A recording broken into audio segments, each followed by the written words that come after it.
Вещей, которые не стоит делать в Абхазии, чтобы не испортить свой отдых. Первое. Вообще туда никогда не ехать.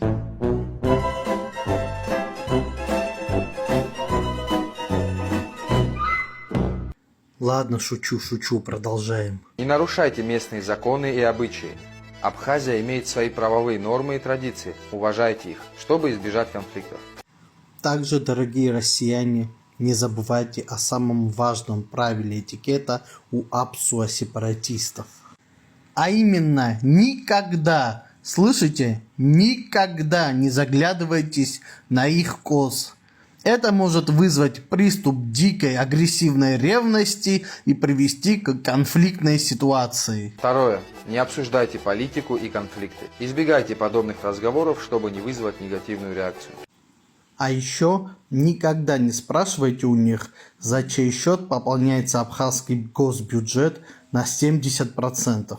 Никогда у них не спрашивайте, кто оплачивает им электроэнергию, кто выплачивает им пенсии, за чей счет жрут их чиновники и какая армия их защищает. И почему, если Абхазия независимое государство, то все товары там оплачиваются российскими рублями. Не спрашивайте у них все это, не спрашивайте. Третье. Не игнорируйте правила поведения в святых местах. В Абхазии много православных храмов и святынь. При посещении соблюдайте дресс-код, закрытые плечи и колени и ведите себя уважительно. И самое главное, не спрашивайте у них, почему в этих православных святынях грузинские фрески и росписи на грузинском языке. И кто построил все эти храмы, если сами апсуа до сих пор являются приверженцами язычества? Четвертое. Не купайтесь в запрещенных местах. Некоторые участки моря, озер и горных рек могут быть опасными из-за течений или подводных камней. Да что ты заливаешь тут? Какие реки? Какие подводные камни? В общем, дорогие россияне, если вы когда-нибудь попадете в Абхазию, то ради сохранения своего морального, психического и психологического здоровья соблюдайте главную меру безопасности, а именно держитесь подальше вот от этого типа. Но с этого дня я тебя разъебу, запомни. Я тебе не какой-то там который говорит и не делает. Тебе настал пиздец, запомни, Миша.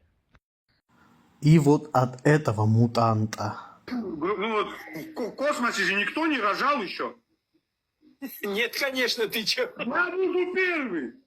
Меня не надо готовить, ничего не надо, я космонавт с рождения.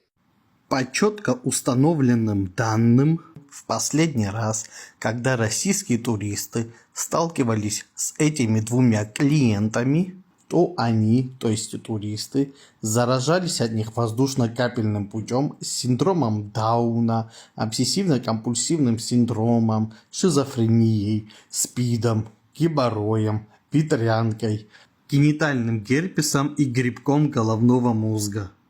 Вот о каких реальных опасностях нужно предупреждать туристов ОРА, а не о каких-то там реках и камнях. Ну и пятое. Не оставляйте мусор на природе. Абхазия славится своей природной красотой. Не загрязняйте окружающую среду, убирайте за собой. А заодно приберитесь еще и за абхазами, потому что сами они после себя мусор не убирают. А если хотите ни о чем не беспокоиться, то присоединяйтесь к моим авторским турам, где каждая мелочь продумана за вас. И не забудьте подписаться. И на меня не забудьте подписаться. Спасибо большое за внимание. Всем добра. Demo, Шири, прилагай лагаща.